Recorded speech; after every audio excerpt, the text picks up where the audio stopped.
நான் இன்னைக்கு 2 variety tuna வச்சுருக்கேன். இது வந்து light meat tuna in water, இது வந்து in sunflower oil with lemon ஸ்லைஸ்ன்னு. ஸோ இந்த தண்ணியில் இருக்கிறத வந்து நம்ம ட்ரெயின் பண்ணிடுவோம்.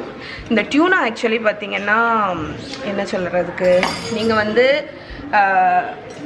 ஃபிஷ்ஷு வந்து உங்களுக்கு பிடிக்கும் ஃபிஷ்ஷு உங்களுக்கு வந்து பிடிக்கும் அப்படின்னா இது கண்டிப்பாக பிடிக்கும். இது வந்து இந்த சாண்ட்விட்சு சப்ஜி அதுக்கெல்லாம் வந்து ரொம்பவே நல்லாயிருக்கும்.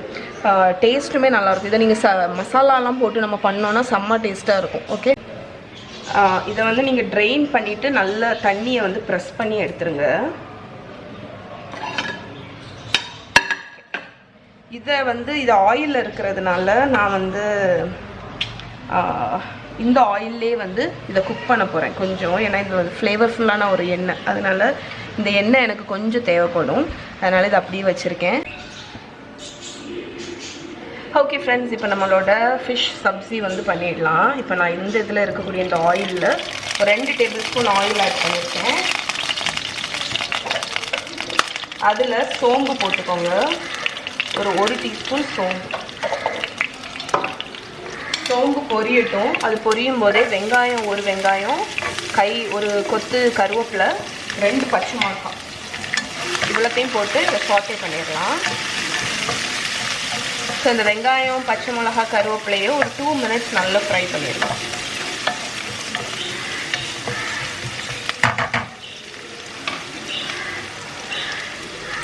இந்த வெங்காயம் வதங்கிட்டு இருக்கும்போதே ஒரு 1/2 டீஸ்பூன் வந்து மஞ்சள் பொடி போட்டுக்கோங்க. மஞ்சள் பொடி போட்டு அதையும் ஃப்ரை பண்ணிடுறேன்.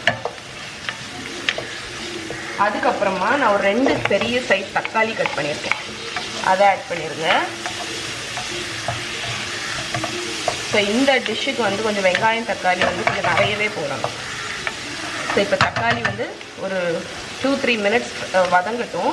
இது வந்து கம்ப்ளீட்டாக மசியணும்னு கிடையாது, கொஞ்சம் துண்டு துண்டாக தக்காளி இருந்தாலுமே நல்லாயிருக்கும் டேஸ்ட்டு. ஓகே, ஸோ இஞ்சி பூண்டு பேஸ்ட் ஃபஸ்ட்டு ஆட் பண்ண மறந்துட்டேன். ஸோ என்னோடய கண்டெய்னரில் லாஸ்ட் இருக்கக்கூடிய இஞ்சி பூண்டில் கொஞ்சம் தண்ணி ஊற்றி அதை ஆட் பண்ணுறேன். ஸோ இதில் வந்து இஞ்சி பூண்டு பேஸ்ட் வந்து கொஞ்சம் நல்லா வதங்கட்டும்.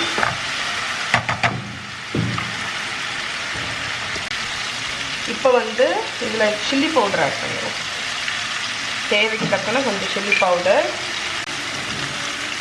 அதுக்கப்புறமா கொஞ்சமாக ஜீரகப்பொடி ஒரு 1 டீஸ்பூன். இதை போட்டு ஒரு 30 செகண்ட்ஸ் இதை ஃப்ரை பண்ணிடுங்க. அதுக்கப்புறம் நம்ம டியூனாவை வந்து ஆட் பண்ண போகிறோம்.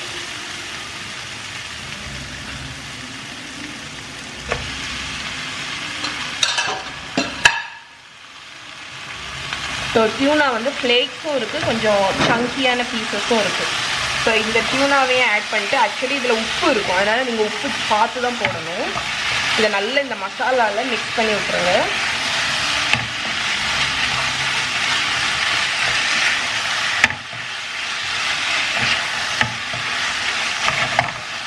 மசாலாவில் மிக்ஸ் பண்ணிட்டு லைட்டாக டேஸ்ட் பார்த்துக்கோங்க. இது குக்டு டியூனா தான், உப்பு கொஞ்சமாக ஆட் பண்ண வேண்டியிருக்கு, அதனால் உப்பு கொஞ்சம் போட்டுருவோம். உப்பு போட்டு மிக்ஸ் பண்ணதுக்கப்புறமா ஃபைனலாக ஒரு 1/2 teaspoon garam masala powder தூங்கிடுங்க. Garam masala powder கூடயே கொஞ்சமாக பெப்பர் பவுடர் அதுவும் ஒரு 1/2 டீஸ்பூன். இப்போ வந்து இந்த 2 போட்டுட்டு இதை அடுப்பில் ஒரு 5 மினிட்ஸ் அப்படி ஃப்ளேம்லேயே இருக்கட்டும். கொஞ்சம் அந்த எக்ஸ்ட்ரா தண்ணி எல்லாம் போய் கொஞ்சம் கிறிஸ்ப் ஆகும். ஓகே, அதனால் ஒரு 5 மினிட்ஸ் அப்படி லோ ஃப்ளேமில் இருக்கட்டும். இப்போ ஃபைனலாக கொஞ்சமாக கொத்தமல்லி கீரை போட்டு நல்லா மிக்ஸ் பண்ணிடுவோம்.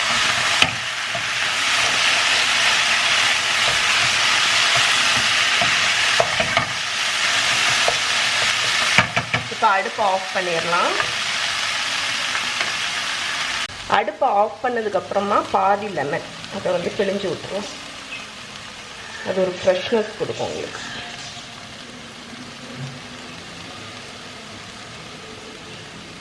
இப்போ இதை மிக்ஸ் பண்ணிடுங்க. அவ்வளோதான், நம்மளோட fish sabzi ready, tuna sabzi ready. Okay friends, இங்கே பாருங்கள், நம்மளோட ஃபிஷ் சப்ஜி ரெடி.